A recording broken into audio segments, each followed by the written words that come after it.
kingdom. Cheers.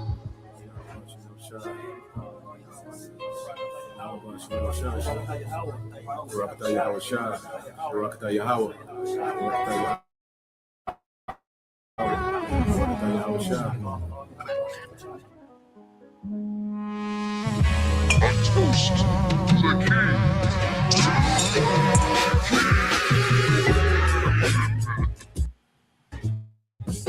You elect will drink wine new with Yahweh Shai. You elect. As of right now, we say hopeful elect. You elect of Israel out there will drink wine new with our Lord Yahweh Shai in his Father's kingdom, which is going to be the kingdom of heaven here on this planet Earth once Yahweh Shai returns. When our Lord comes back, one of the first things he's going to do is have a toast with his men. He's going to have a toast with his men, those that stood stiffly for his name and his Father's name. Let's read this one more time. Matthew chapter 26, verse 29. But I say unto you, I will not drink henceforth of this fruit of the vine, which is wine, which is made from grapes, as you know. And our Lord, he loves to drink, man. That's something that our Lord took pleasure in when he was here on this planet Earth. He's not going to do it anymore until he returns to do it with you. Showing just how much he loves his elect, man. He's not even going to drink until he does it again with you. I will not drink henceforth of this fruit of the vine until that day when I drink it new with you in my Father's kingdom. So what a moment that's going to be, man. And you can only imagine the quality of wine that's going to be. Our Lord Yahweh Shai, he has access to different things that we don't even know about, man. Access to different grapes you don't know about. Has access to an entirely different quality of life that we don't know about. But he's going to reveal it to you. He's going to give it to you when he returns. Now, you have what's called a loyal toast. A loyal toast. I'm going to read this real quick. A loyal toast is a salute given to the sovereign monarch or head of state of the country in which a formal gathering is given. In this case, the sovereign monarch or head of state would be Yahweh Shai. He's our sovereign monarch. He controls everything, man. But guess what? He's also going to extend that power to you elect. He's going to share that power with you. A loyal toast is a salute given to the sovereign monarch or head of state of the country in which a formal gathering is given, or by expatriates of that country, whether or not the particular head of state is present. In this case, the Lord will be present. So you're not going to have someone speaking for him giving a toast. He's going to host the toast. He's going to be there, man. We're living in a time we're going to meet Yahweh Shai. You're going to meet him face to face, which is proof also that we have to be changed. We can't meet the Lord like this. He's going to change you. He's going to crown you, and he's going to toast with you. Now let's read some more. It says, it is usually a matter of protocol at state and military occasions and a display of patriotic sentiment at civilian events. The toast is usually initiated and recited by the host, which will be Yahweh Shai, before being repeated by the assembled guests in unison. To the kingdom.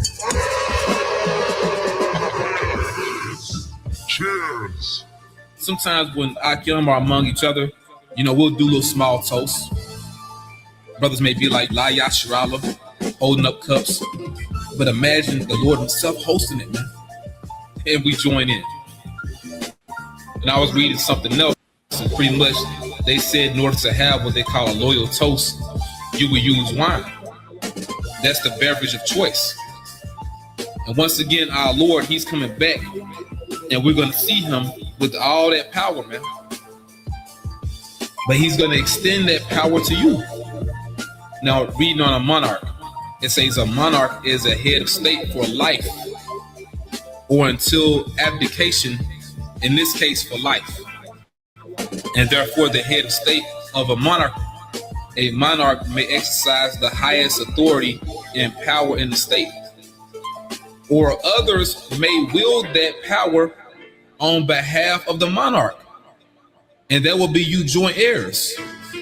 You different men that are going to reign with the Lord, man.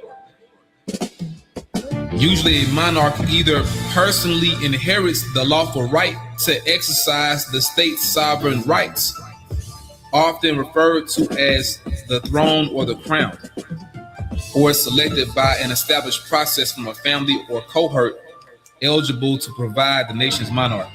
In this case, the Heavenly Father Yahweh himself selected his son Yahushua. And once again, when our Lord returns, he's going to wield that power to you elect as well. Once again, he's going to change you, he's going to crown you, and he's going to have a toast with you. A kingly toast. To the kingdom! Cheers! A toast with the king!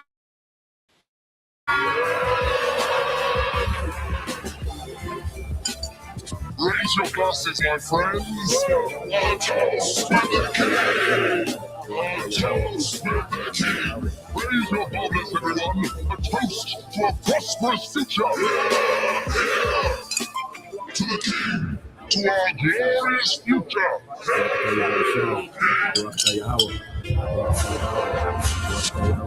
To the victors, blow the spoils!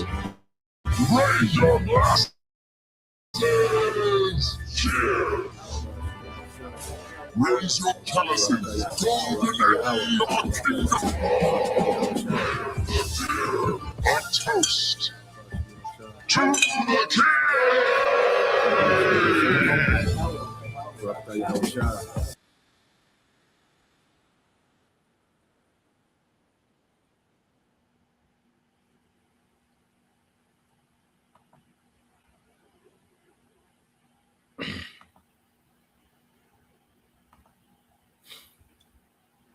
All right, Shalom.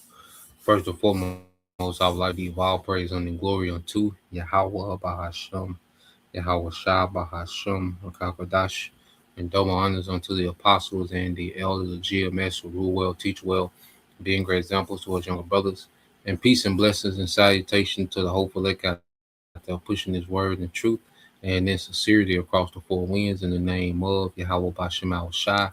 Pushing to get up out there. Shalom to the hopeful elect, the believers, the listeners who have came back to the obedience of the scripture through faith in Yahweh Bashem Al Shah.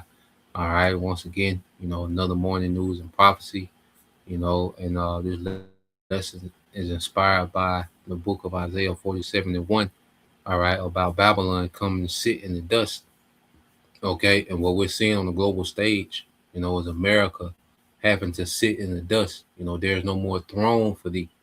Okay, because for the longest, America has been the throne of the elites in the earth, and through the economic and military power, of America, the elites invested so much into America, making the dollar the Federal Reserve currency, creating this demand for the dollar through the petrodollar, all right, which gave America, the ability to print wealth.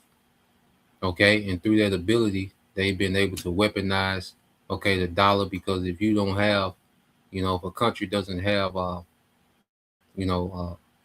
petrodollars, the American dollar, if they don't hold dollars where they're not able, to do trade as efficient. Now, as of late, there have been workarounds with certain nations. They have workarounds, but for a long time, all right, the American dollar was in high demand, and they created, all right, this military budget that was astronomical compared to these other nations, man. Okay, and America was able to prop itself, okay, all around the earth. It was able to prop itself, okay, and establish itself all throughout the earth, man. You know, and the elites, all right, they used America to weaken the nations morally, all right, economically, okay, and physically with the hammer, the military, if need be. Okay, and what we're seeing now is a dismantling of that. Okay, and the Lord said that these things will happen. We're watching the power, okay, of Yahweh Bashim al Shah on display. You know, now how much, the elites are involved in every event, we can only speculate. But we know even with that, the Lord controls the elites. Okay, so there's nothing that's happening outside the will of Yahweh Bashim al Shah. It's all within prophecy, man. Okay, now let's go here to the book of Isaiah 47. Got a few videos to get into. All right, but this is Isaiah chapter 47 and verse 1. It says, "Come down and sit in the dust, O virgin daughter of Babylon." Okay, and we're talking about sitting in the dust.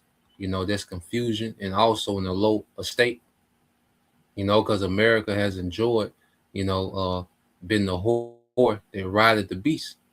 Okay, and now we send the beast from the buck this whore off.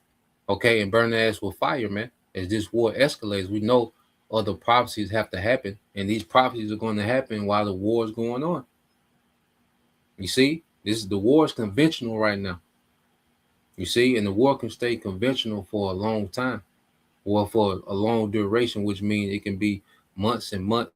Okay, it could be a year or two that they can go back and forth like this while these devils begin to implement, okay, this new world order. They can do false flag while this war is going on. They can do, they can crash the economy, okay, switch over to a digital system, okay, and eventually make the MOT mandate while the war is going on. And we know when they make the MOTB mandate, it's going to open the door for this war to go from conventional to nuclear, because all they're doing is changing the warheads.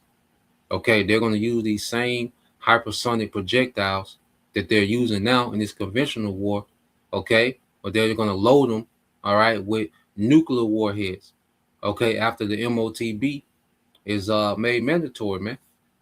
Okay, so we're seeing all these prophecies, okay, intertwined and happening at the same time, okay, and it's building up to that great climax of nuclear destruction and the return of Yahweh. Okay, so in the midst of all this going on, we're seeing America being brought low. Okay, old virgin daughter of Babylon sit on the ground, okay, in the lower state. You see, it said, "There is no throne, O daughter of the Chaldeans, for thou shalt no more be called tender and delicate," man. And let's get this word daughter real quick of Babylon. Get this word daughter, okay, because speaking of America, because you go into this word daughter, which that word in the Hebrew was bath, okay, bath, all right, which is it goes down here to section 2. It says as personification, okay, so America is Babylon personified. Okay, it says description, it says or description of character. Okay, in Babylon, America takes on all the characteristics of ancient Babylon. Okay, even going back to Nimrod, okay, with this whole one world order, okay, agenda. It goes back to ancient Babylon and Nimrod, which Nimrod was in complete rebellion to the Most High. Okay, and America comes in that same character. It personifies that, man. Okay, you go to the Neo-Babylonian Empire. You have, the Chaldeans, which was heavy into astrology. Okay, stargazers. Okay, well, that's the same thing today. These elites are heavy into astrology, man. Okay, because on February 28th, when they launched this war against Iran, you had 6, planets aligned. February 28th. Okay, this is the month of March. Okay, which March goes back to the Roman god of war. Okay, so these devils are heavy into astrology on the left-hand side. Okay, soothsayers and prognosticators, okay, which they go into telling omens, by the heavens, the stars, the moon, the planets, the sun, okay, and America embodies that, man. The left hand priesthood that runs America, they're tapped into that, just as those ancient Chaldeans were, man. Okay, so America, all right, is the personification, all right, it's the character, okay, of ancient Babylon and the Neo-Babylonian Empire, man. You see, except it's the great. It would do these things on a much larger scale. That's why it's called the great. All right, goes into the scale that America would do these things. All right, so Isaiah 47:1, come down and sit in the dust, O virgin daughter of Babylon. Sit on the ground, there is no throne, O daughter of the Chaldeans, for thou shalt no more be called tender and delicate, man. Because when you go into women, born of royal houses, they will be tender and delicate because they will never have to do any hard labor. Okay, so those women, will be pampered, have maidens, have ladies in waiting. Okay, and America has enjoyed that privilege in the earth of being like the lady of the house. Okay, because the earth is given into the hand of the wicked. Okay, so the elites, this is their house. The earth is their house. Okay, and America has enjoyed that benefit of being the lady of the house. And the lady of the house will have authority, okay, over all the servants, okay, of the house. You know, she will have authority. She will be submissive to, her Lord, okay, the Lord of the house, okay, but she will have authority over all the servants of the house. And America has enjoyed that privilege for a long time, having authority over all these other nations, man. Okay, and what's happening, all right, these nations are beginning to throw that authority off, especially as they see, okay, America doesn't have it like it used to. Okay, especially as they see America is looking vulnerable, man. It's outdated. Okay, so it says, verse 2, it says, take the millstone and grind meal, uncover thy locks. Okay, a woman uncovering her head. Okay, because going to grind and mill, this was a job of a slave woman. Okay, see, America, because the earth has been in captivity to this American dollar, man. And the perks that Americans have enjoyed for a long time comes off, this this demand for the dollar. Okay, to where the earth has been in captivity to this dollar, man. So the lifestyle that people enjoy, okay, the convenience, these goods that come from all over the earth, that's easily accessible. Okay, because the earth for a while has been subservient to America, man. Okay, but now there's been a change. Now these nations are shifting gears, and you can tell by how these nations are talking that they've discussed plans, okay, that doesn't involve America, man. They still want to go forward with the New World Order, all right, but you can tell with these certain talking points in these videos that these nations have discussed, all right, other plans, okay, that don't involve America, especially they see America looking weak, America looking vulnerable, man. Okay, they see that a lot of this military presence all over the world, okay, is nothing but a prop.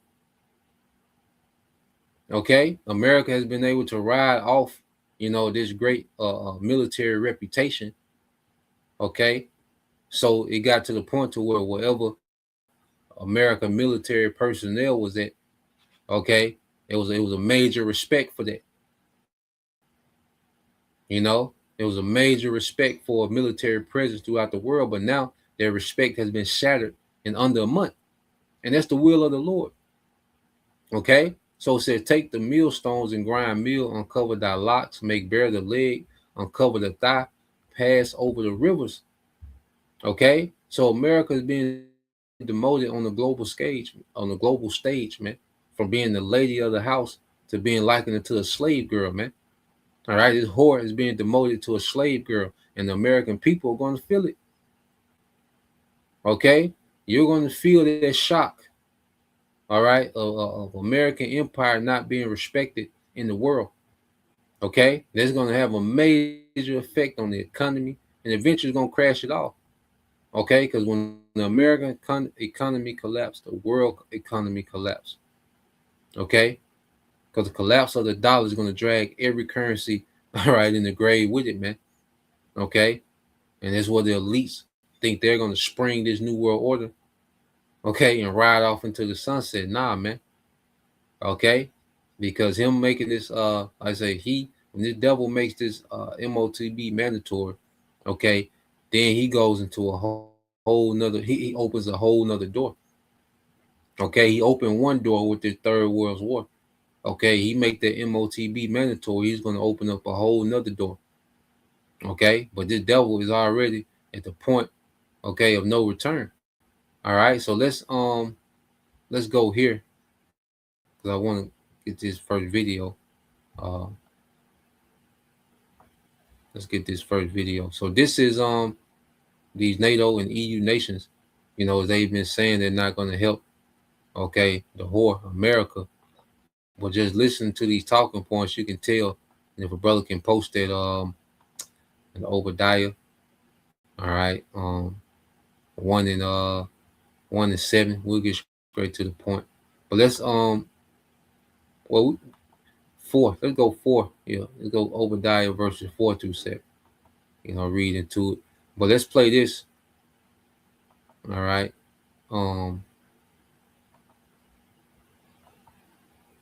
You can tell these nations are discussing moving forward without America. See, because America just been his asshole. These nations just had to tolerate America because of the stronghold of the dollar, okay, and the threat of constant military action, you know, because America had this, they had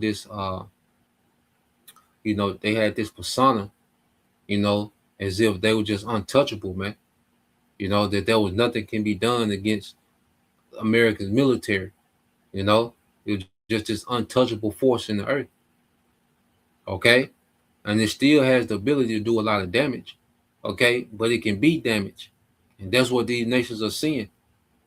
Okay? Of course, there was never no question about America's military being able to do damage. All right? But what we're seeing is it's limited. You see? It ain't what it was all hyped up to be. It's powerful, but it's still overhyped. And that's being exposed. And these nations are seeing this, man. Now these nations have other options. Now these nations can pivot away from America and start to move into something else, which is all prophecy, man. Okay? America being demoted and looked at as insignificant. Okay? This is all prophecy, man. You see? So let's play this. And then listen to a few of these talking points. It will segue to another video.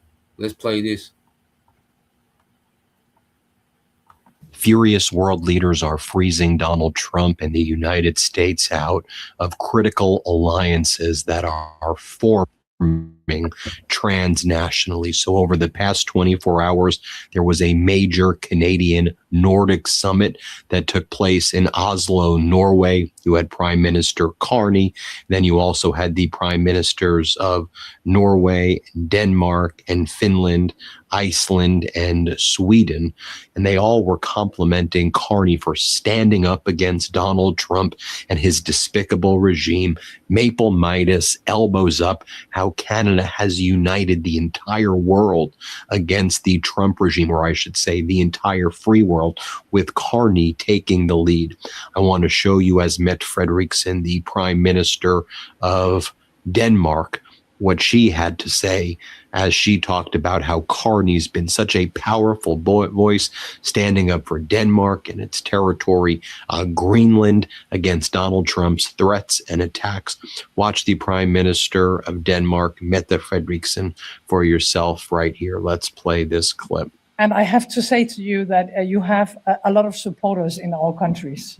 The speech you gave in Davos, I have never experienced anything like this. I mean, people in Denmark, and I guess the same goes for the rest of the Nordic countries, have been talking about, they have been reading your speech.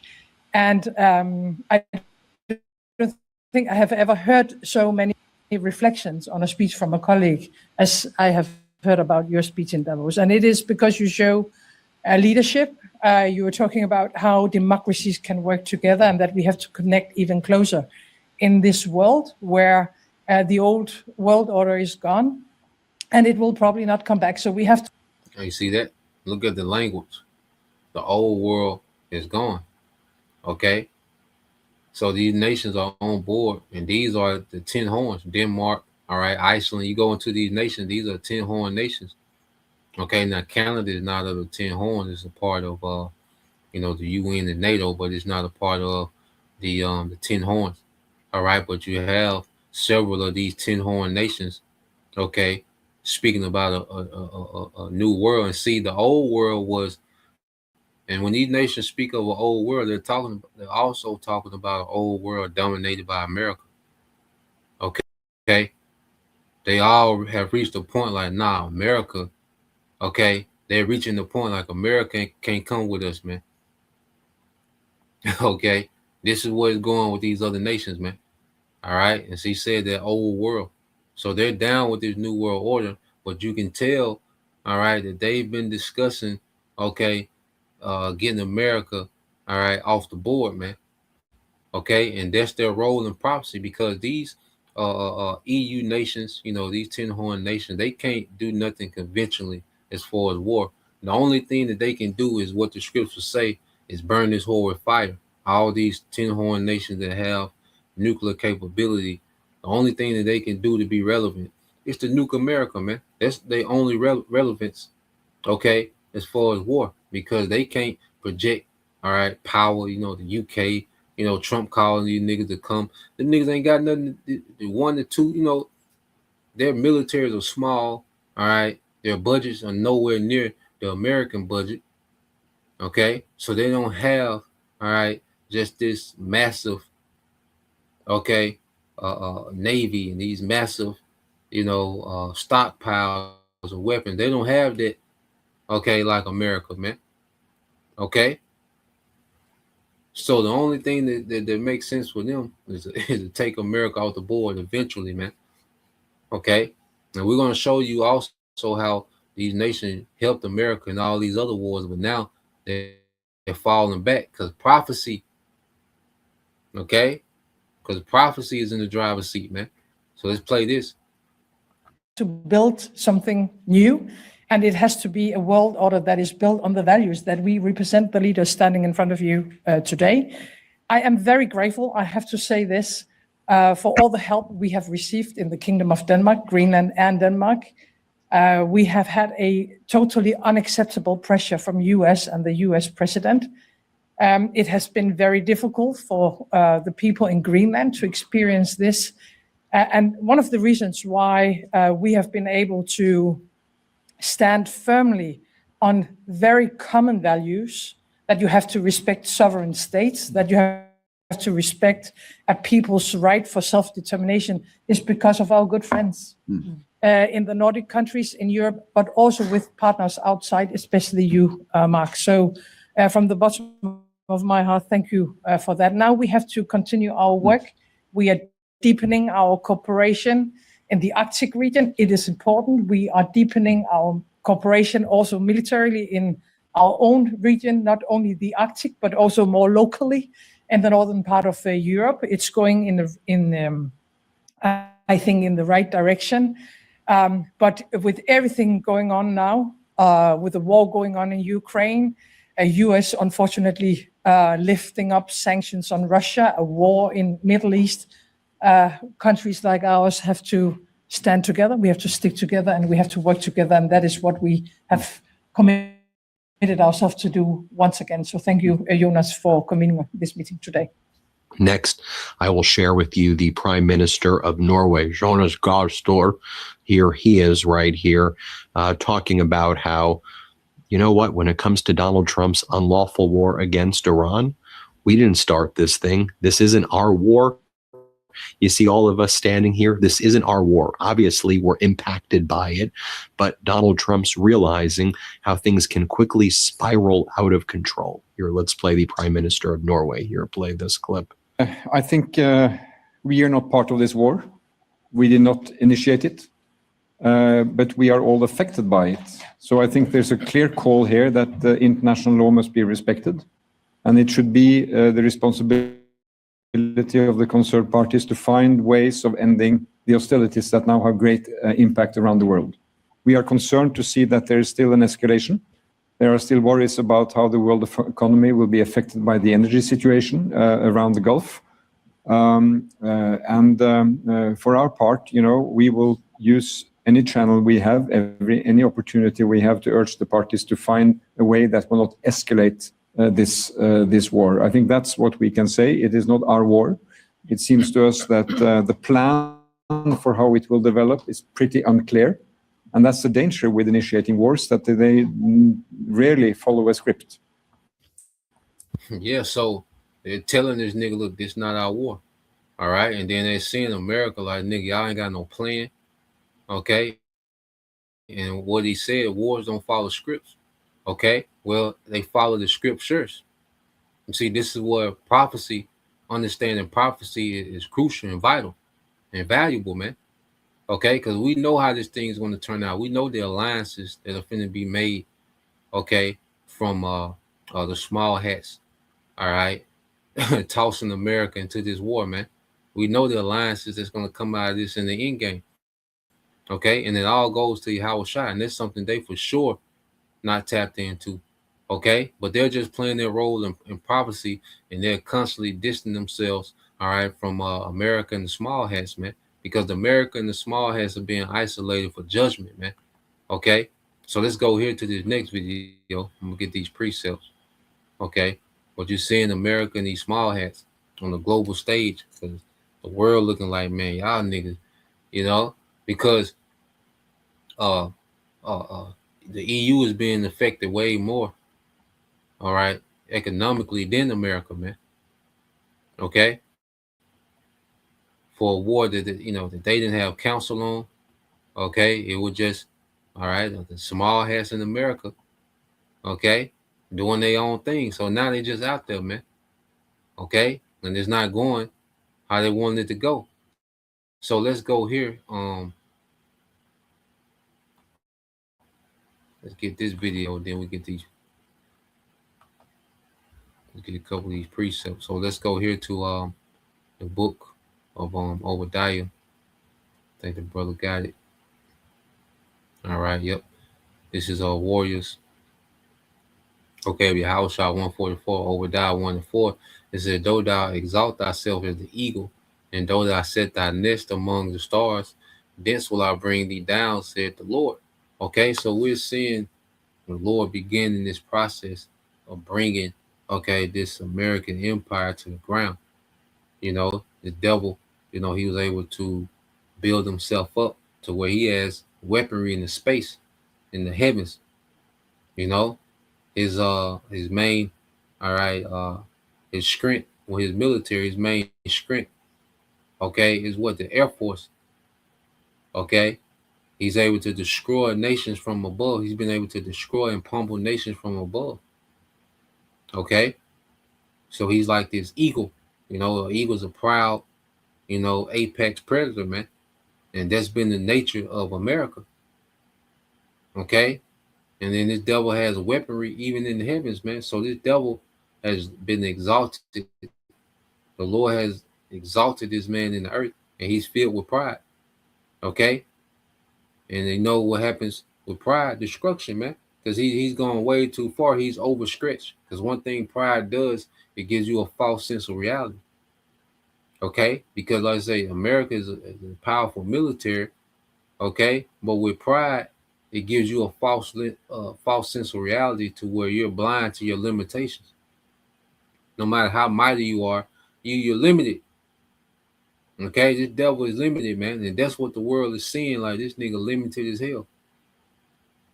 This nigga can be stopped. Okay, so the earth is taking note. All these nations are taking notes, and this opens up, okay, another avenue for these nations to fulfill prophecy, man. Okay, it says, if these came to thee, if robbers by night, all right, how art thou cut off? Would not It says, would not they have stolen till they had enough? All right. If the grape gatherers come to thee, will they not leave some grapes? Okay. So Esau is going to be, America is going to be completely emptied out. There's going to be nothing left of America, man, because of, someone that, is a robber, he will steal till he had enough. Someone was a thief, he will come and take till he had enough. Okay. Or someone that was, gleaning grapes. Okay. A passerby, he passed by your fields and, he would glean grapes, enough what he need to keep it pushing.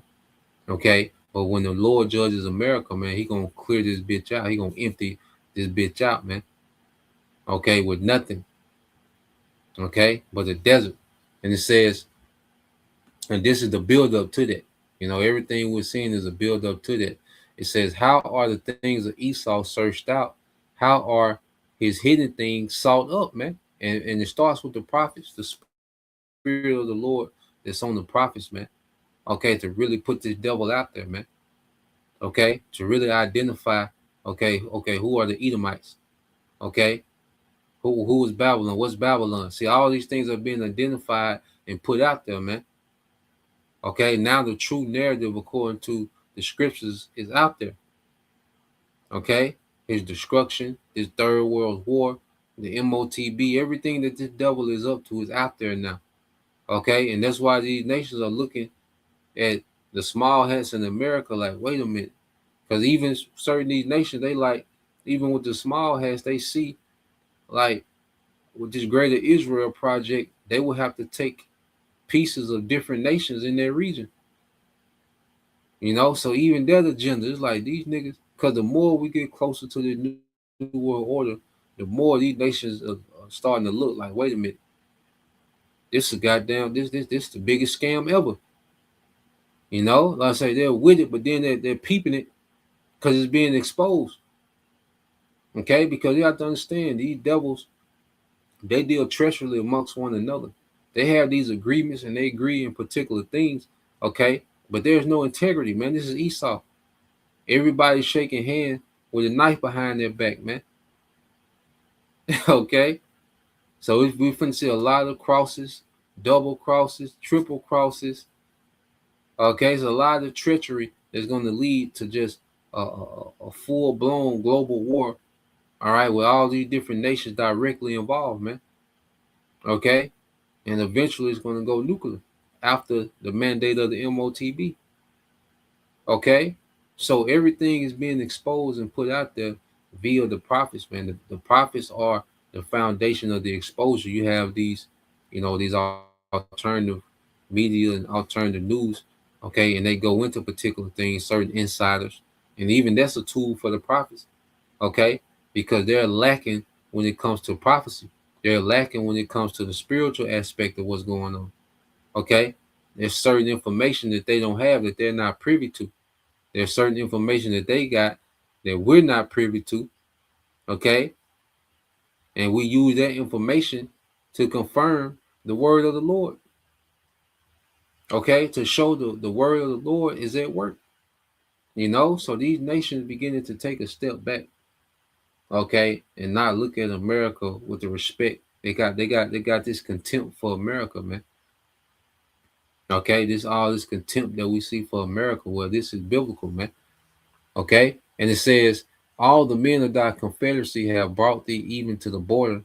The men that were at peace with thee have deceived thee and prevailed against thee. They that eat thy bread, okay, like they that eat thy bread have laid a wound under thee. There is none understanding in him, okay, because these European nations, have gotten wealthy because they're not innocent. Okay, none of these nations are innocent, man. They're all going to be judged and they're all going to captivity. Okay, and we're just seeing them, all right, begin to take counsel, okay, to undermine America, man, and take America off the board. We're just seeing them get ready to make that move. Okay, well, all these nations have partook in the wickedness, okay, of these elite bankers, man. Some way more than others. All right. But when it comes to these EU nations, okay, And you know there's still some jealousy about America being a superpower. You know that the Europeans feel abandoned, because you had those European superpowers, of old, the French, the Spanish, the British, those three horns, okay, which America rose up above, that was that little horn that started off as a colony, okay, and it advanced past, okay, the French, the British, and the Spanish, okay, in superiority in the earth, man, okay. And World War One, World War Two, with these Edomites fighting over who's going to run the earth, man, okay, who's going to dominate, all right, this Edomite kingdom, okay. So World War Three, that's going to be a factor as well. These Edomites jockeying for position, even these elites, okay. So we're seeing these different,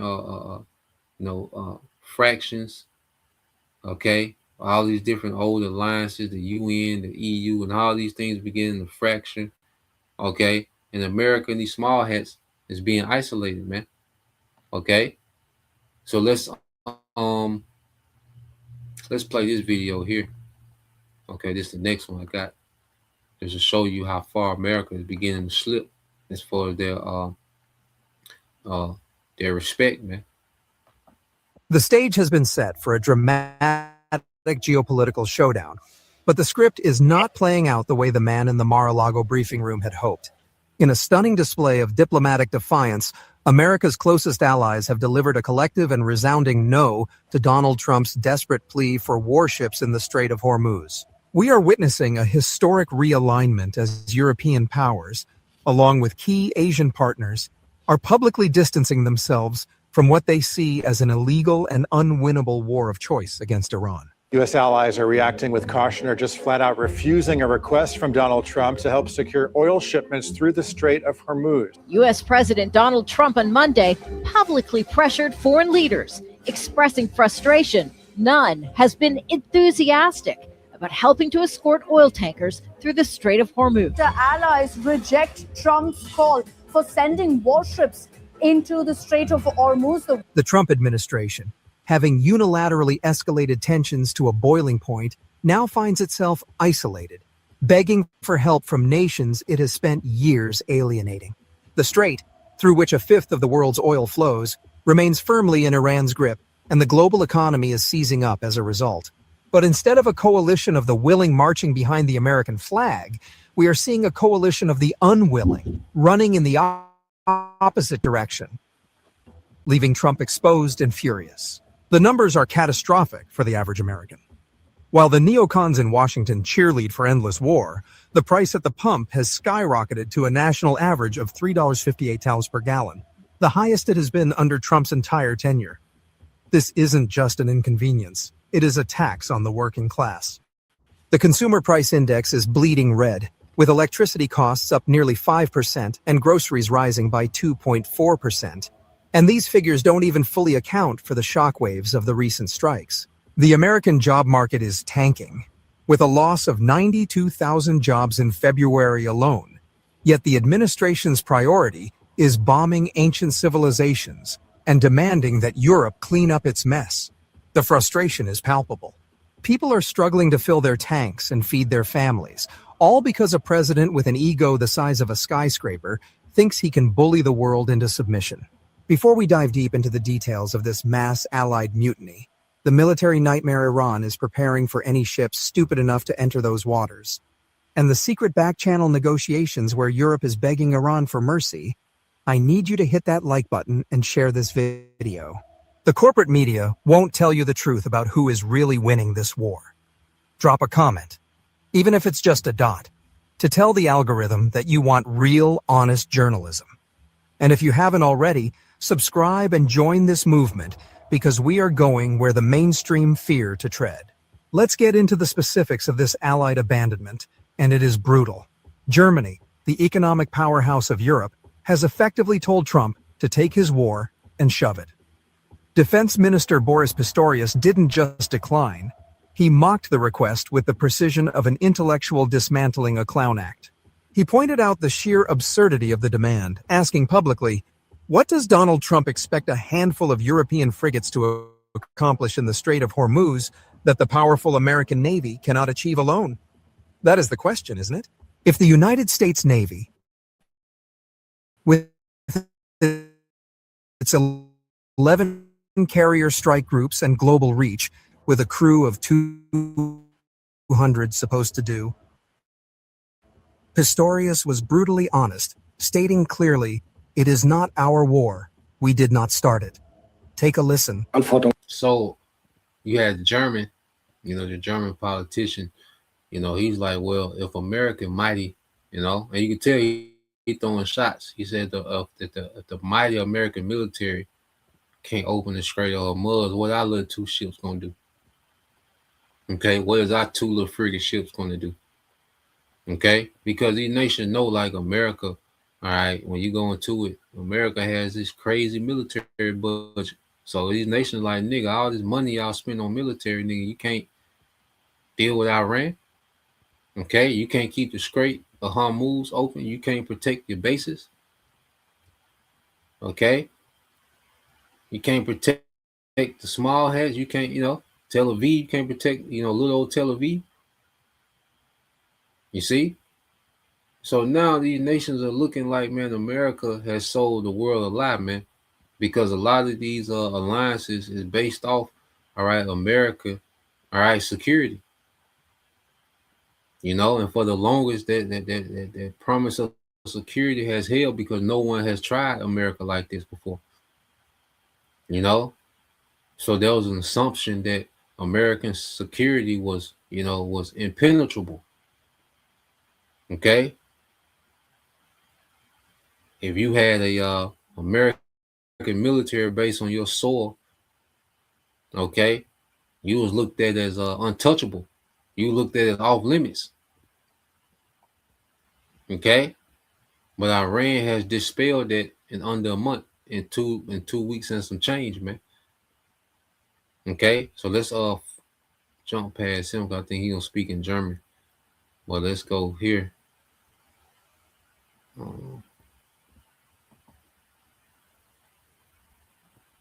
And that there is simply no mandate for involvement.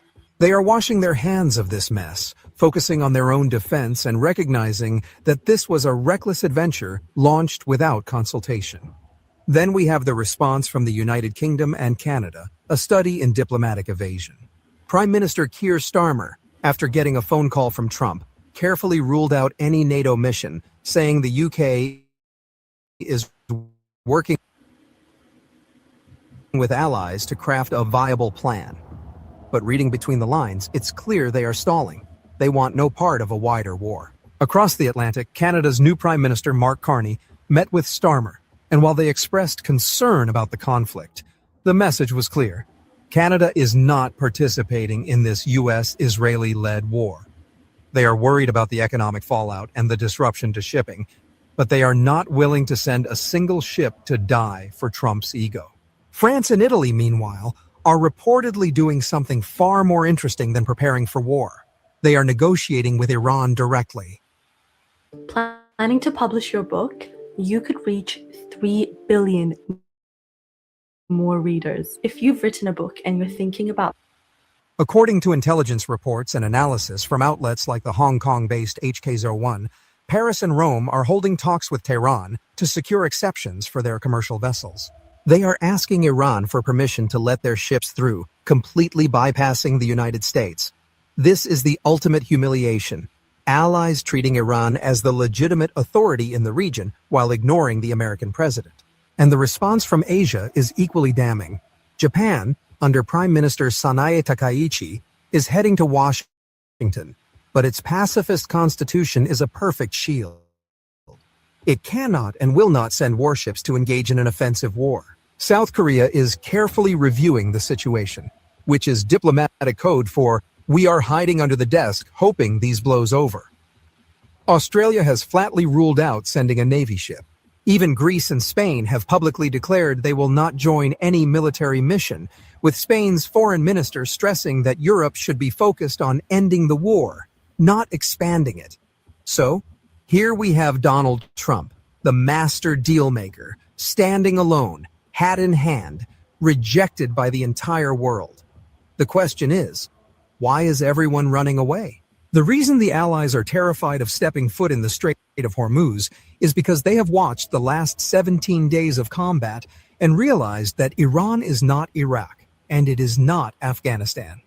The United States and Israel launched what they thought would be a decapitating shock and awe campaign, killing over 200 people, including civilians and schoolgirls.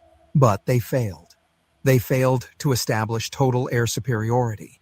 They failed to decapitate the Iranian military command structure. They failed to change the regime. And while they were failing, every American base in the Middle East became a target. Gulf countries that host U.S. troops are bleeding, hit by retaliatory strikes that have exposed the vulnerability of the American fortress. The world saw the mighty U.S. military, for all its technological prowess, unable to stop Iranian missiles and drones from hitting their marks. The myth of invincibility is gone. Allies look at that and think, if the U.S. can't protect its own bases, how on earth can it protect a frigate in the narrowest choke point on Earth? If any coalition is stupid enough to sail in, they are sailing into a killing zone. Let's talk about the military reality that terrifies the Pentagon. Forget the old scenarios about naval mines. That's 20th century warfare. Iran fights smart. Military experts confirm that Tehran possesses one of the largest and most advanced anti-ship missile arsenals in the region, capable of turning the strait into a furnace without laying a single mine. We are talking about missiles like the Abu Mahdi, a cruise missile with a range of over 1,000 kilometers that can skim the waves and hit a moving ship with terrifying accuracy.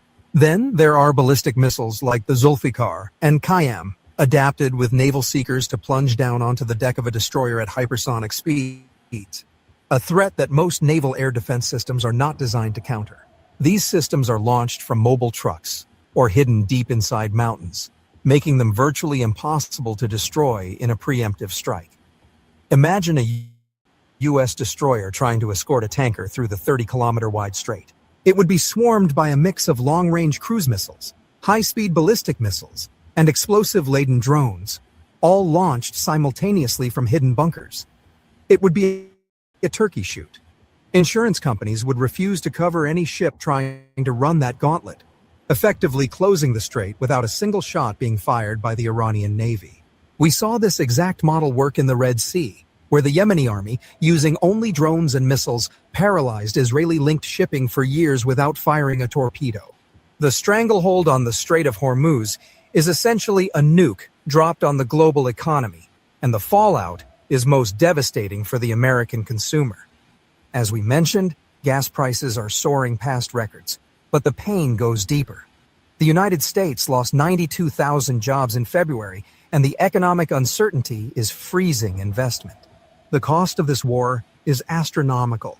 In the first 2 days alone, it cost an estimated $6 billion, enough to pay for a full year of healthcare for 660,000 Americans. And for what? So a few defense contractors can get richer? The American people are not fooled. Every major poll shows they disapprove of this war. They see their paychecks shrinking while the bombs fall. The administration's promise to lower prices on day one has turned into a nightmare of $4 milk and $60 tanks of gas. And this is where it gets delicious.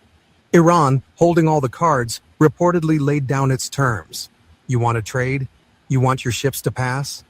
Then you stop dealing in US dollars and you buy your oil in Chinese yuan.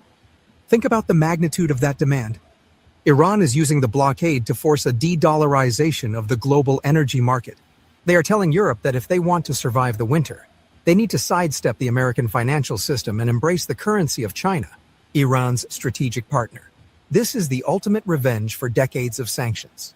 The EU, which so obediently followed Washington's line for years, is now being forced to choose between economic collapse and defying the US petrodollar. It is a geopolitical earthquake. Meanwhile, the military-industrial complex is screaming. A report from Politico, cited by international affairs journals, reveals that America's allies are furious and scared because the Pentagon is burning through munitions so fast that it cannot fulfill the weapons contracts these same allies paid for. European nations that bought American air defense systems to protect themselves from Russia are watching those very missiles being launched at Iran. Asian allies worried about China are realizing the U.S. arsenal might be empty if they ever need help. The trust is gone. The alliance is crumbling. Donald Trump, the man who thought he could start a war, kill innocent people, and then end it on his own terms, has instead created a monster that is devouring his own legacy. He has united the world against his policy, strengthened the strategic axis of Iran and China, and left the United States more isolated and vulnerable than at any point in modern history. Iran has stated clearly that the strait will remain closed to the U.S. and its allies, and that true security only returns when the United States leaves the Persian Gulf for good. Heavy, man. And this all leads to prophecy, man. Okay? And you see, real quick, I want to get this. All right? Because these nations, okay, when you go here, and just like he said, these nations see that this ain't Afghanistan, this ain't Iraq, this ain't Syria, this ain't Libya.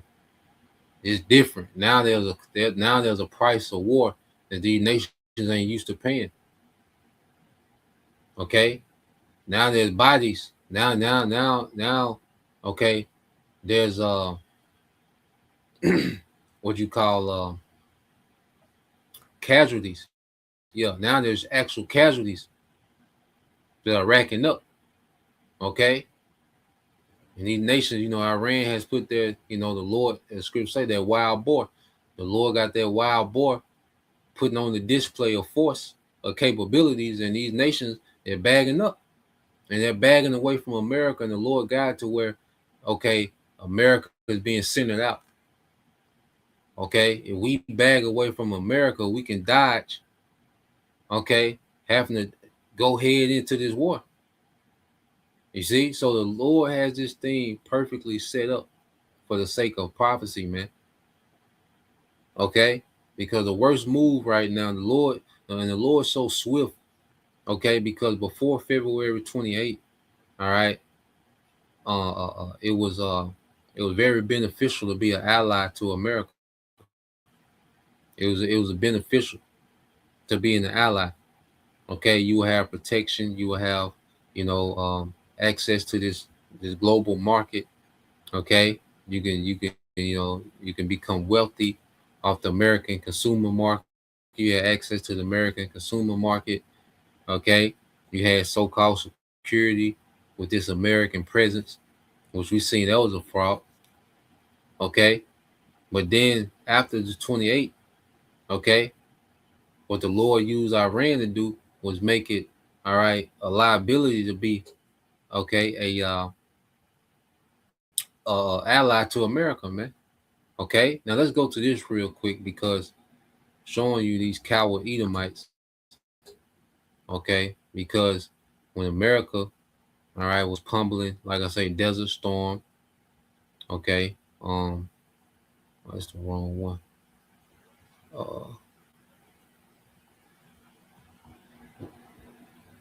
Let's go here. So when America was pummeling, all right, Iraq and Desert Storm, Iraq in 2003, Syria, okay, Libya, okay. These same nations that are now bagging up, okay, they was with it. Okay, so you go here real quick. All right. I just want to go into it. It says major U.S. and coalition since 1991. All right, so the Gulf War, what they call Desert Storm. All right, in 91. All right. It says huge coalition. You had over 30 plus countries, including UK, France, Canada. These same countries, they're like, nah, we good on this one. Australia, Saudi Arabia, Egypt. Okay, so these same exact countries, all right, that was at the forefront of helping America with the Gulf War with Iraq. Okay, they're falling back now. War in Afghanistan. Very large NATO-led coalition, 50 plus countries. Okay, NATO allies involved, all right, included United Kingdom, Australia, Germany, France, the same bunch, plus, more. several more. Over 50 countries helped America with Afghanistan, man. Okay? Over 50 countries. All right? But in this war, you don't see that because it's a prophecy, man. Then these nations see, like, okay, this is different. These niggas hit back. And these niggas precise. And they still don't know what Iran is capable of doing. This is just the beginning. Then they know Russia is behind them. They know China is behind them. So it's like, okay? The Iraq war, all right? United Kingdom, UK was always there. UK was always there. And that's why Trump said, I was surprised by the UK. Okay? But that nigga Starmer, you can tell he terrified, man. When that nigga talk, you can look in his eyes, he terrified, man. Okay? Australia, Poland, all right? 2011 intervention in Libya, led by NATO. Okay, UK, France, Canada. Canada's always been there too, and now Canada, okay, is the head, okay, of these different nations saying, look, we're gonna do something else. We're gonna go about this another way. Okay, America-led intervention in Syria, UK, France, Australia. Okay, even Turkey helped with that. Well, you know, Turkey finna flip. Okay, most consistent partner has been the UK. Okay, frequent, you know, Australia, France, and Canada. Occasional Germany, but now you see no one is answering their war call this time, man, because they see this one is different. I say these niggas hit back, these Persians hit back, you know, and they hitting back hard. So now we good on this one, you know. So let's go from there. Because even with America wanting to use these EU nations, okay, it's still all right. Let's go here.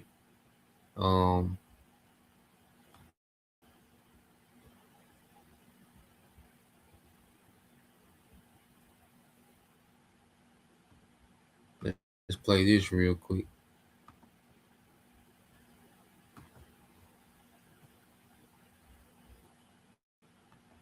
The first person you would ask, of course, is Israel. They should have been running to the front of the line, pledging this and every single sort of naval asset they have if it was that important.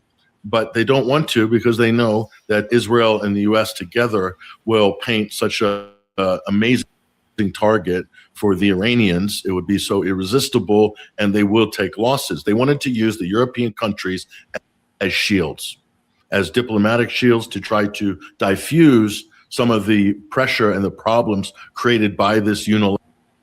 The first person you would ask, of course, is Israel. They should have been running to the front of the line, pledging this and every single sort of naval asset they have if it was that important.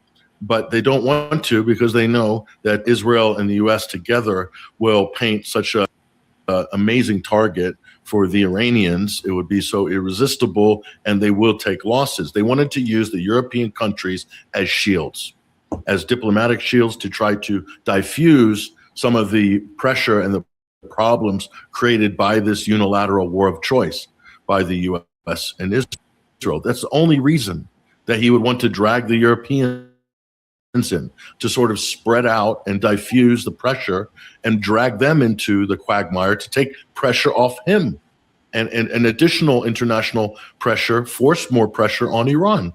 And by making these countries or putting them in the target zone, running the gauntlet, they're just asking for a situation where Denmark or the UK or France takes losses, and all of a sudden it rouse up the patriots back in Europe, and they're now in the war. Okay, a lot of European leaders aren't going to take the bait on this. Why? Because this was a undeclared, unprovoked war of choice by the United States and Israel. That's simply because now they have no leg to stand on with Ukraine. If they do go behind Trump on this, that destroys the entire Ukraine justification, the whole narrative, the whole diplomatic position, everything. And the other thing is, Trump said, he said that, well, you know, we didn't need to come and help the Europeans in NATO with the situation in Ukraine, but we did it anyway. I mean, where is this president getting off?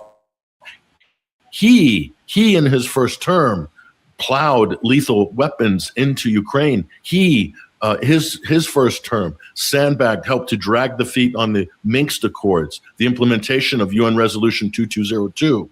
He is responsible for escalating the conflict in Ukraine.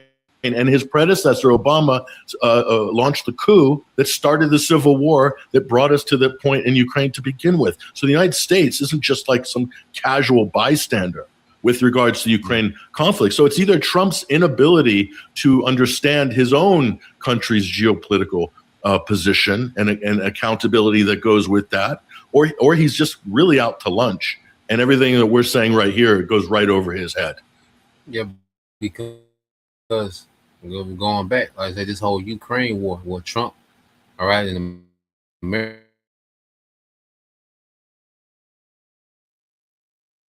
But even going back to the Obama administration, America, they did a coup, okay, in Ukraine, okay, and that's how you get this guy Zelensky, okay, this pro-Western, okay, figurehead in Ukraine, which began to allow NATO and America to build up, all right, weapon stockpile in Ukraine, okay, which was a red line to Russia, and that's why Russia invaded, okay, but it was America and NATO mainly America that provoked that war in Ukraine, okay, and then Trump comes the second term and acts like he's this peacemaker. No, you started that war too, nigga. Okay, you was in the driver's seat, okay, with that war, okay, and now you got this whole thing with Iran, which is a whole another, all right, Quagmire, okay, and now these nations are like, look, man, we just gonna fall back from you, man, like we gonna do something else, okay, and like I say, he just wanted to use those European nations as a shield, to try to, because he doesn't, because if Iran was to strike, was more than likely, if they would have went down there, Iran was gonna hit their ass, man, because it's a no-go zone, okay? And this was going to try to sway the public, okay, against Iran and, bring in these EU nations to help with the war, okay? So we're seeing desperation from America, man, okay? So now let's go from there. I got one more video. I'm going to split the other one up. Yep. So I got one more video. All right.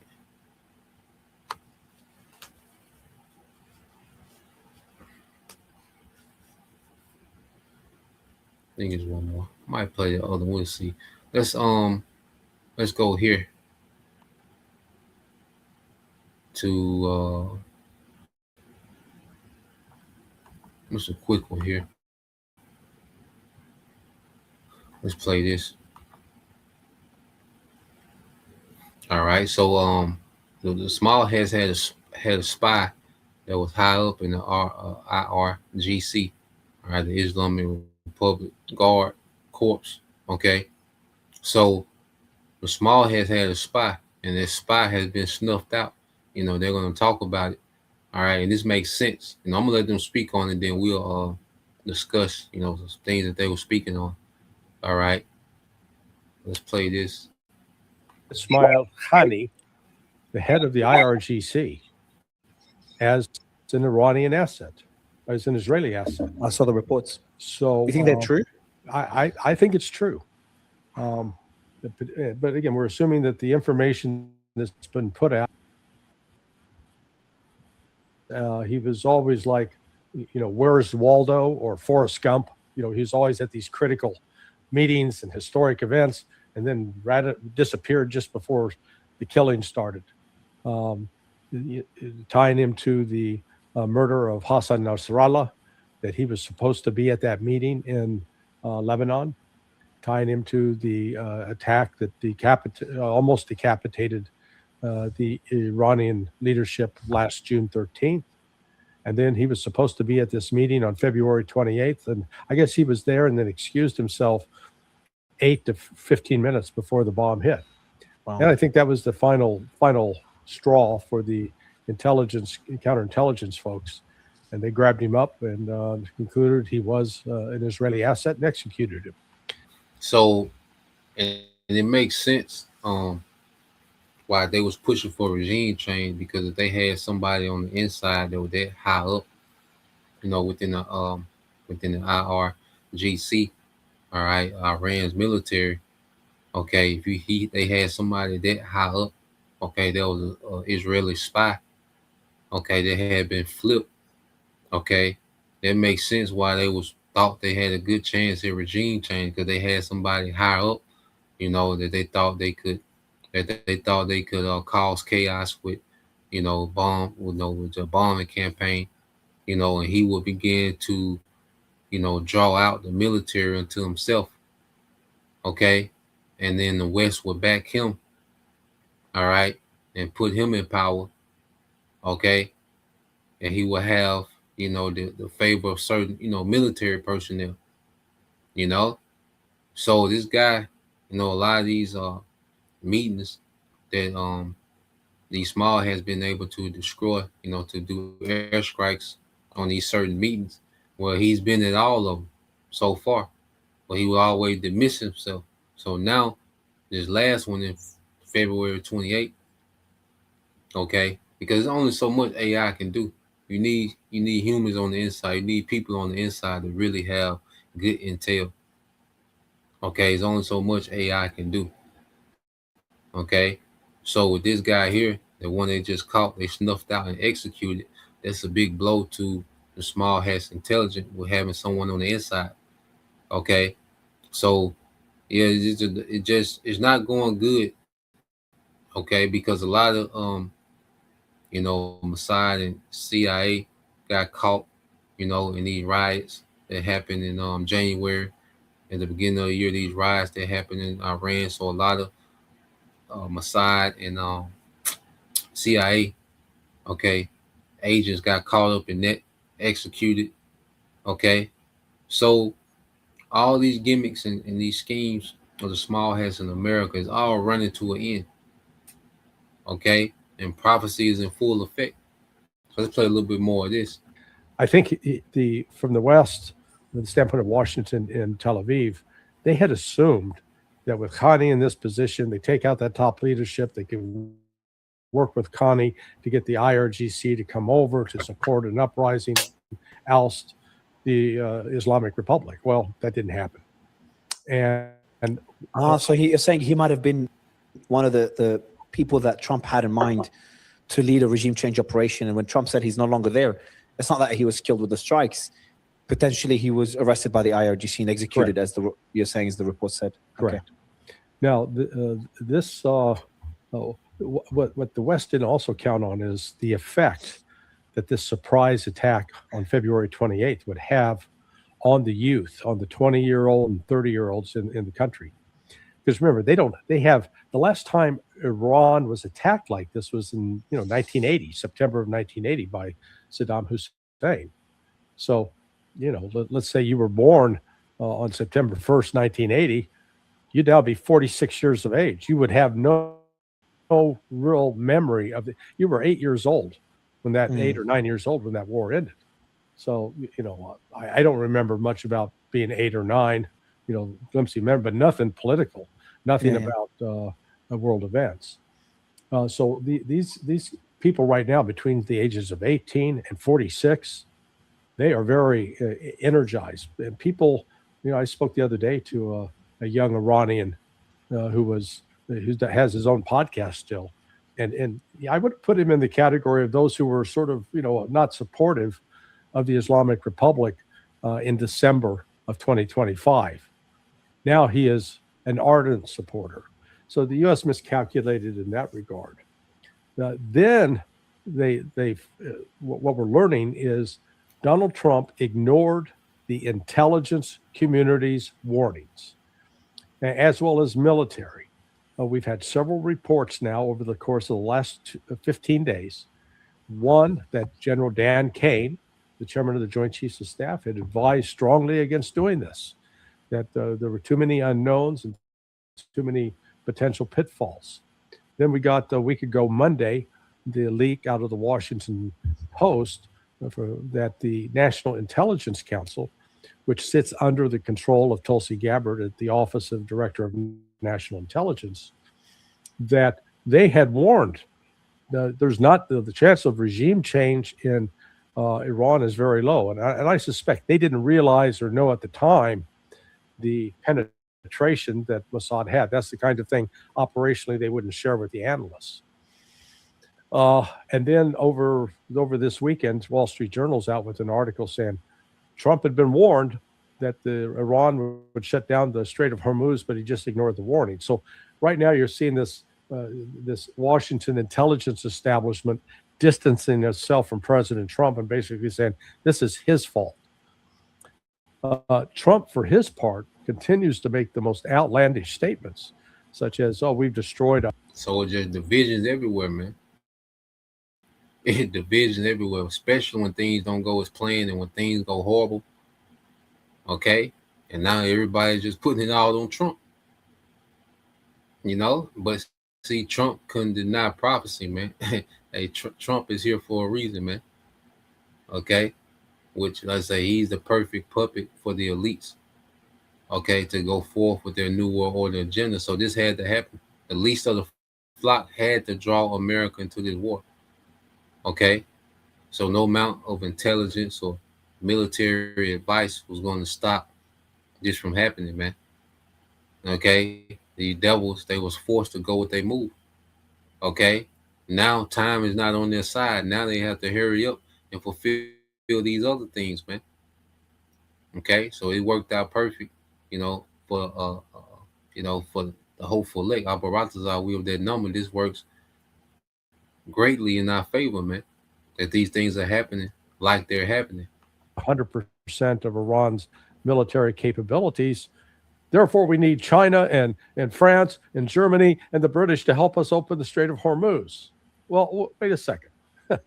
If you've destroyed Iran's military 100%, why do you need anybody's help? It should be open.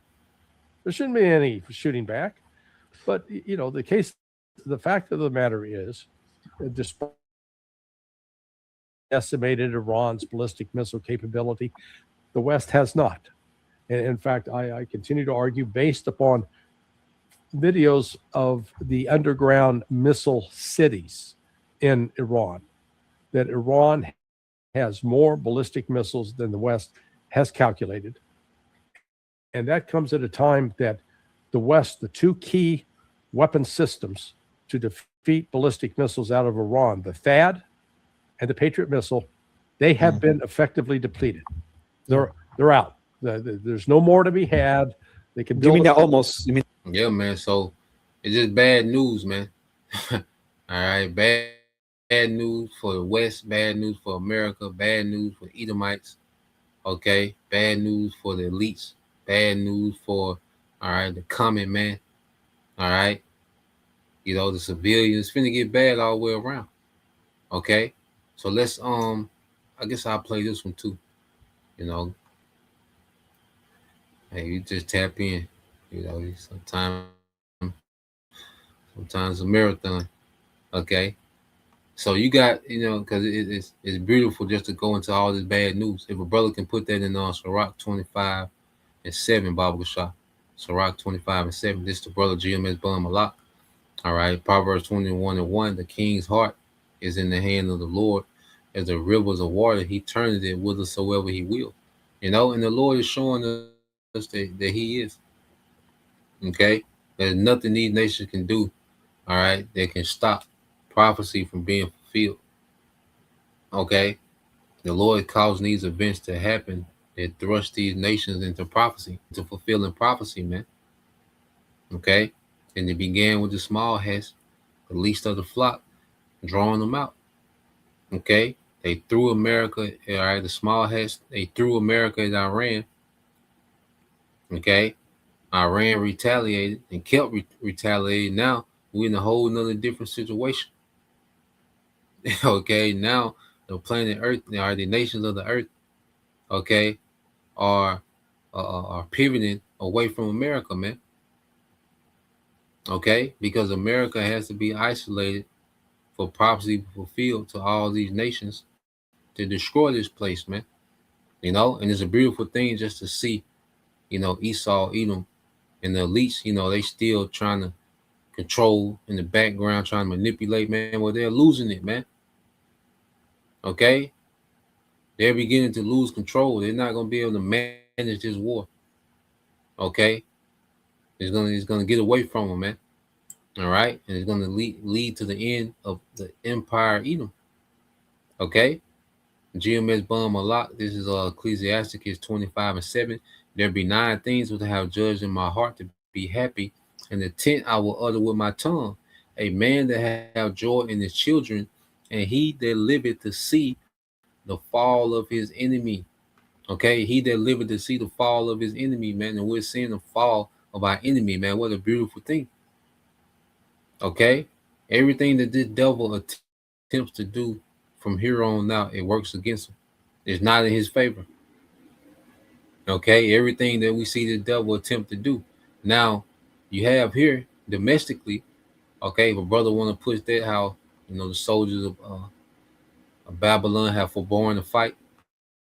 All right, I believe it's in Jeremiah. You know, if a brother want to post that. Okay, so let's go here. Let's watch this, because this domestically. All right, U.S. soldiers don't want to be in Iran. Okay, and these pampered Americans ain't built for this war, man. Okay, let's go here. I don't know if you have to hear that, but them gunshots is getting real close. This shit not looking too good. I ain't gonna lie. Iran, they might have won this shit. I ain't gonna lie. Too many motherfuckers begging out. This shit not good. I ain't gonna lie. This shit raps. GG's in the chat, yo. And I promise you, that's the mindset of most of the soldiers over there. We don't want to be there. This is not our fight. Think about it. We were forced to be over there. A lot of the soldiers, they weren't expecting to be boots on the ground out in Iran. And see, you people still saying we. All right, linking yourself to this American empire. Well, guess what? You're not gonna have to go to that war, because the war gonna come over here. Okay, there's gonna be civil unrest and those nukes coming over here. Okay, so not getting deployed is not that doesn't exempt you from judgment. See, people don't understand that the Lord is judging this place, man. The Lord is judging America abroad and at home. The Lord is judging the nations of the earth. That's why he's allowing them to get ready to go into this war, man, to judge each other. Okay? Is the World War III is going to be about these nations judging each other, man, until Yahushua shows up and judges them all and finalizes everything, man. Okay? So civil unrest, you Americans are going to be judging each other. Okay? And in this third world war, these nations are going to be judging each other, man. Okay? With these exchanges. All right? And eventually, let's say after the MOTB is mandated, it's going to go nuclear, man. And that's when all these nations are going to shoot missiles on America, man. Okay? But Jake said, shit, Iran and won this shit. Jake, you know, you niggas jumping in the military, don't know what the hell going on in the earth, just getting in the military. Okay? Let's play this. They have no reason to be there. So that's the mindset of a lot of our soldiers over there. The Iranian soldiers, now they have a reason to fight.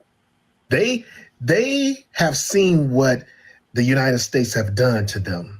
Schools being blown away, 150 plus children killed, their leader killed, and family killed. Now their new leader has a reason to take vengeance on us. So of course they want to fight us. Of course. We don't want to be there. It's just like World War II. The United States wasn't originally in the war. The World War II started 2 years prior to us getting involved.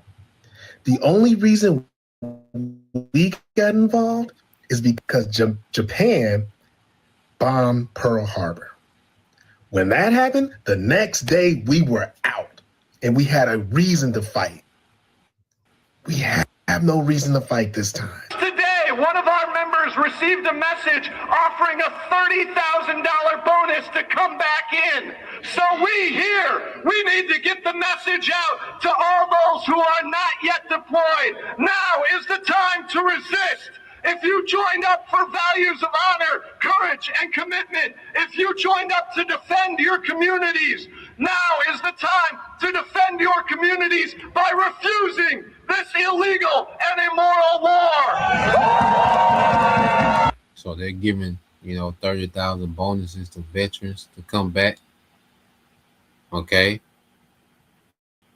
Well, nah, you have, these protests saying, nah, don't go back even for 30,000. Everybody hurt. So even for 30,000, people like, nah. You had the whole Epstein thing. So people are looking at the leadership like, this shameful spewing. So it's just all going bad for this devil, man. Okay? It's all going bad and it's going to get worse, man. You see? But nah, even for 30,000, people are like, nah, we good. Just to show you the contempt, all right, the contempt that people have for America, within America, abroad, okay? The division amongst the leadership, okay? They starting to blame each other, and intelligence blaming Trump, Trump blaming Pete Hegseth, Mark Rubio blaming the small hat. So they're all over the place, man. Okay? The shit show is coming to a head. Okay? Let's play this a little more. Strait of Hormuz is not opening up anytime soon. The United States Navy has rejected Trump's request for them to deploy to the Strait of Hormuz and escort oil tankers through the strait to collect oil. They're saying it's just too dangerous. That area has always been a choke point. Not to mention Iran has put multiple measures in place to make sure no one dares to enter the Strait of Hormuz. They have over 2,000 attack boats ready to go. They are also putting mines in the water. And then not to mention them being in proximity enough to be able to launch missiles at any minute that could hit their target in minutes. Also, with United States military bases basically destroyed in that region, the Navy wouldn't even have any support if they did decide to do this. I really hope all you Trump supporters are seeing just how incompetent this man is, just how much he really does not know anything about the job he so badly wanted to take over. To be deployed. A Marine colonel with 24 years of service just resigned. Not for money, not for politics, but because he says Donald Trump is pushing the military past its constitutional limits. Colonel Doug Krugman wrote in the Washington Post that he couldn't keep serving under a commander who, in his words, shows disregard for the Constitution. He's urging other service members to think before following any orders that could be illegal or immoral. I'm a military family. Almost everyone in my family has served, so I understand what that oath really means. You swear to protect the Constitution, not a politician. And when someone at the top starts testing that line, good soldiers start asking hard questions. Krugman didn't just quit a job. He gave up a lifetime career to make a statement. That loyalty to the Constitution comes first. That's not rebellion. That is its truest form of patriotism. If you believe in this country and what it's supposed to stand for, then share this. Because if people like him I'm going to be honest, I can't go to Iran. I can't deploy to Iran. And somebody in the White House needs to take Trump and sit his ass the fuck down. Like already hard, then we got to worry about this bullshit. Ever since you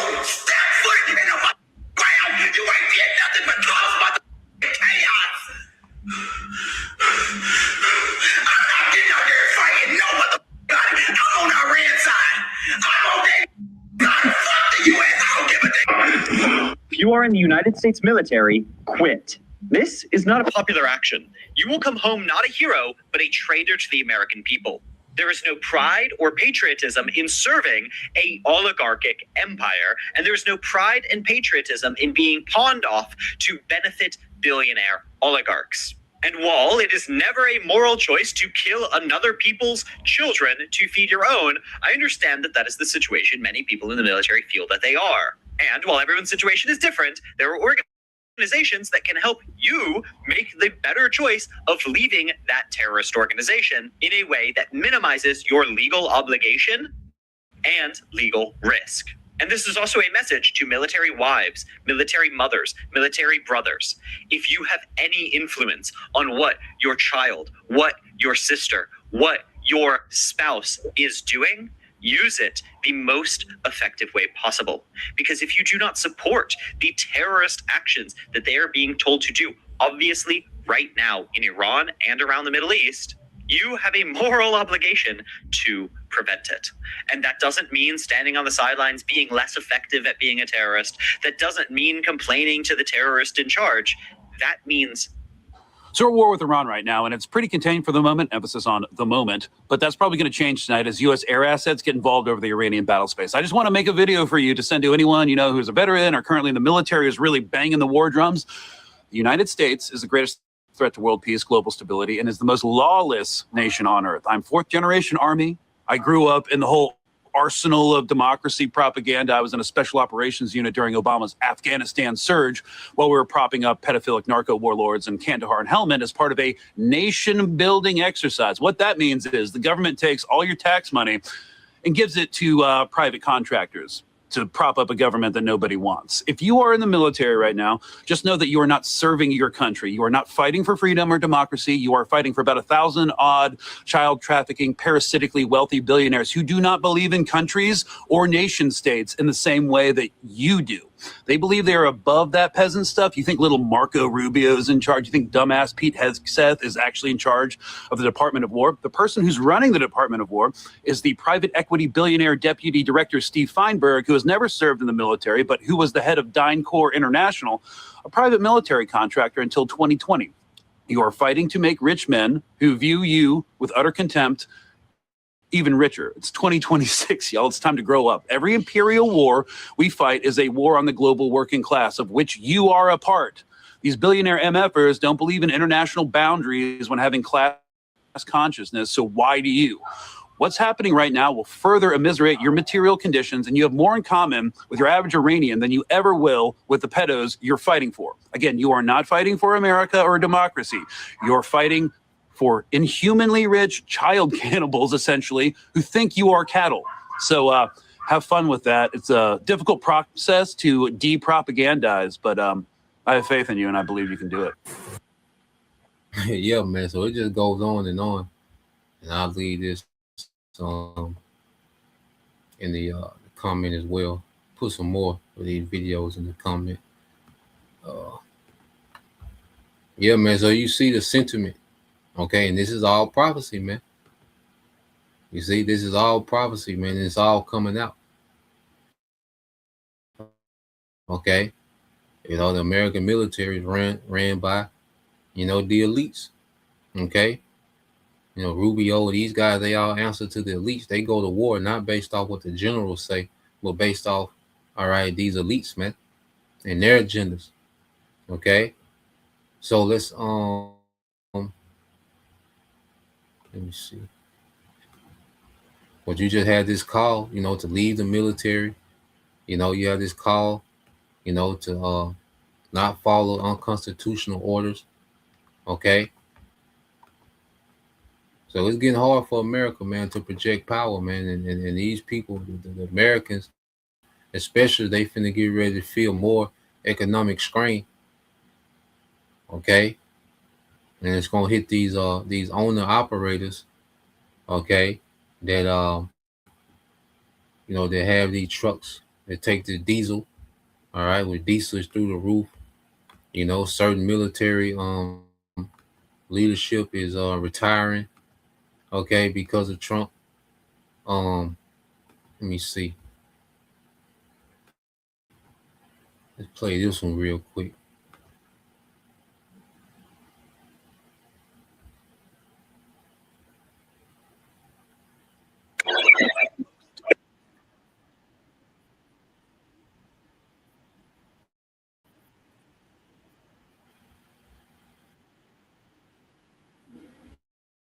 Let's see, probably about right.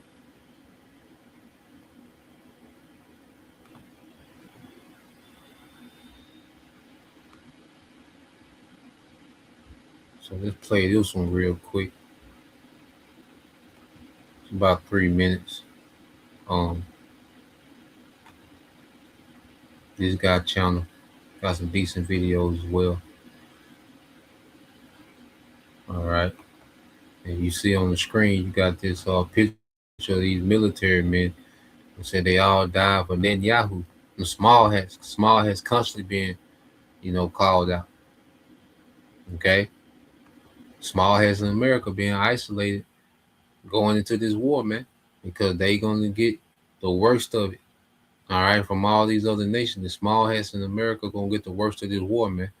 Okay, with America getting the absolute worst of it. So let's play this. You don't have to be a part of this. The Center on Conscience and War, over 85 years of helping U.S. service members, conscientious objectors. Call for free professional advice at 1-800-379-2679. Max Blumenthal writes, attention American service members, if you do not want to get in the box for Israel or bomb schools and hospitals, there is help. Call this number, 1-800-379-2679. This is... So they got numbers now to call, to try to help you legally get out the military, man. This how far it's gone. And this just the beginning. This not even a month in. This is the beginning, the very beginning, not even a month in. So there's already, all right, these service members are looking for loopholes to get out. Okay? Because you sign these contracts or you're bound, and they can hold you legally. You can face charges by not upholding your duties, man. So let's play this. This is where the American population is at with it, man. This is what you should all be sharing with your friends and family, folks, who are in the war right now. Even if they don't agree with you, just give them something to think about, right? Hundreds have called our hotline. Hundreds. I immediately saw this account, this organization, 85 years of a track record. I immediately told all of the big telegrams that I know for a fact U.S. service members are watching very closely, because in many of these cases, they are the media arms of a lot of these organizations in the Middle East, militant organizations. And I said, share this, because people need to see that there is another option, a legal option. You can't just go AWOL. You can't just deny order, right? You will be prosecuted. You will be held criminally liable. You will be dishonorably discharged. Do not, do anything that puts you in criminal territory, liability of being prosecuted, locked up in prison. We don't want that either. But there are legal options to avoid being a part of this. Center on Conscience and War said hundreds have called our hotline. The most common thing we hear from service members and their families is that the Manab school bombing was the catalyst that turned them against the war and the military as a whole. Mike Preissner, who is a U.S. veteran, one of the most outspoken and most notable figures that campaign against the Iraq War, the Afghanistan War, he said, I have taken a good number of these calls. I assume he's volunteering. You definitely hear, I don't want to die for Israel, but refusal to fight triggered by the Manab girls' school massacre is much more of a frequent refrain. The anti-war movement can and must appeal to the morality of service members in this moment. And some people will say, like they don't have morality or they wouldn't sign up. Most of these people, I grew up in a town right near Camp Pendleton. Most of these people, they come from families with no money. They have no money. They have no hope. They have no education. They have no understanding of what's going on in the world. They don't know what's going on in their own community, let alone halfway around the world. They couldn't point to her on a map before they signed up if their life depended on it. Like, the truth is, we do need to understand that there are a lot of people right now in the U.S. military who are appalled, who are fearful, who don't want to die. I am imploring you to please send this video, send this information, send that phone number, send this organization to anyone you know who is a U.S. military personnel right now, because the There you go, man. You know, and I think I left a link to that, but that's the gist of that, man. You just see, okay, and a little bit over 2 weeks, it's gotten to this point already, okay. And Iran said they still got stuff they haven't shown yet. They still got weaponry they haven't used yet. They still got, all right, a strategy that's unfolding. Okay, so for brother also get that too. Isaiah 46, and let's get this Isaiah 46 verses 9 and 10. Baba Kashah. Well, let's get this. I believe the brother got it. Yep, and get this one too. It's the brother GMS Bun Malak, Isaiah 19 and 16. It says, "In that day shall Egypt be like unto women." Okay? Because America don't produce warriors, man. Okay? This convenient, pampered, all right, matriarchal, is heavy, Queen of Heaven spirit over here. Okay? America don't produce warriors like it used to. Okay? The men, these men of America not built, all right, to go to no war. And then there's nothing to fight for.